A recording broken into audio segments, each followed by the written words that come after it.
യഹൂദിയായിലെ ഒരു ഗ്രാമത്തിൽ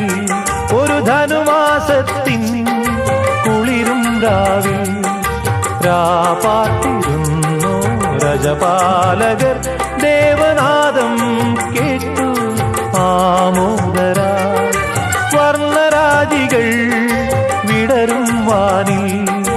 വെള്ളിമേഘങ്ങൾ ഒഴുകും രാവിൽ താരക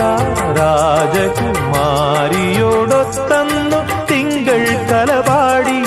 ഗ്ലോറിയ അന്നു തിങ്കൾ കലപാടി ഗ്ലോറിയ